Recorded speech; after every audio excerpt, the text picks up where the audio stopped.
I'm here to talk about success. The first rule of success is to have a vision. You see, if you don't have a vision of where you go, and if you don't have a goal where you go, you drift around and you never end up anywhere. I mean, as you know, I was born in 1947 in Austria after the Second World War. So I was very fortunate that I stumbled on my vision. And I didn't really like Austria when I grew up. I couldn't wait to get out of there. I couldn't see myself becoming a farmer or a worker in a factory or anything like that. Even though my parents wanted me to stay there and have a normal life. But that was their vision, not mine. My vision was totally different. I felt that I was born for something special, for something unique, for something big.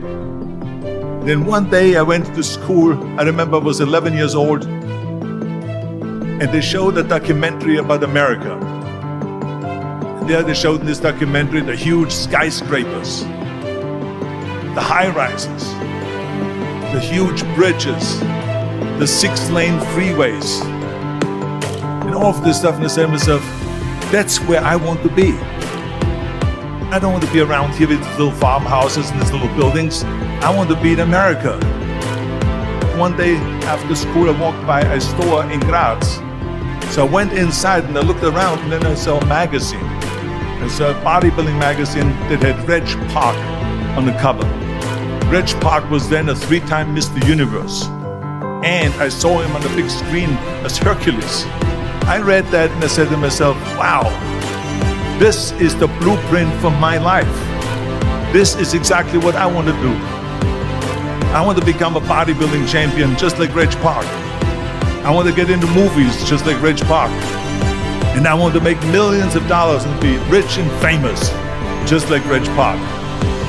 Do you know how great it felt that I knew where I was going? Imagine the majority of people don't know where they're going.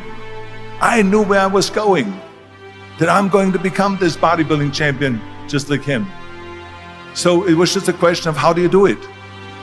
I was so relieved, because when you have a goal, when you have a vision, everything becomes easy. So people always ask me, when they saw me in the gym in the pumping iron days, they say, why is it that you're working out so hard? 5 hours a day, 6 hours a day, and you have always a smile on your face. And I told people all the time, I said, because to me, I'm shooting for a goal. In front of me is the Mr. Universe title. So every rep that I do gets me closer to accomplishing that goal, to make this goal, this vision turn into reality. Every single set that I do, every repetition, every weight that I lift will get me a step closer to turn this goal into reality. So I couldn't wait to do another 500-pound squat. I couldn't wait to do another 500-pound bench press. I couldn't wait to do another 2,000 reps of sit-ups. I couldn't wait for the next exercise. At the age of 20, I went to London and I won the Mr. Universe contest as the youngest Mr. Universe ever. And it was because I had a goal. So let me tell you something, visualizing your goal and going after it makes it fun. You got to have a purpose no matter what you do in life. You got to have a purpose. 74% hate their job in America. Now this is not much different when you come to Europe.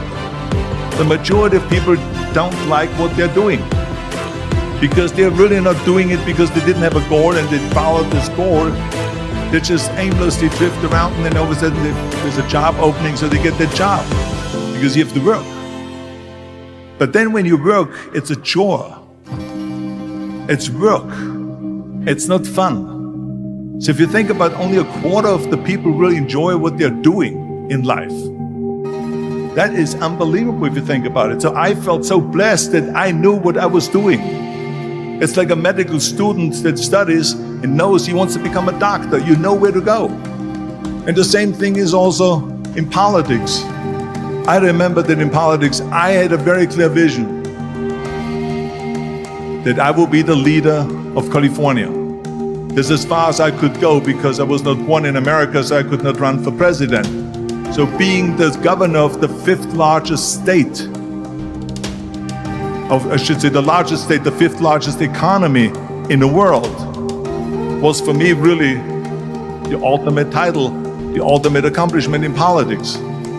So even though people came up to me and says, why don't you go and run for something smaller, you're never gonna make it. I ran for governor, and then 2 months later I became governor of the state of California. Again, because I had a very clear vision what I'm gonna do with California. So that's rule number one, have a vision.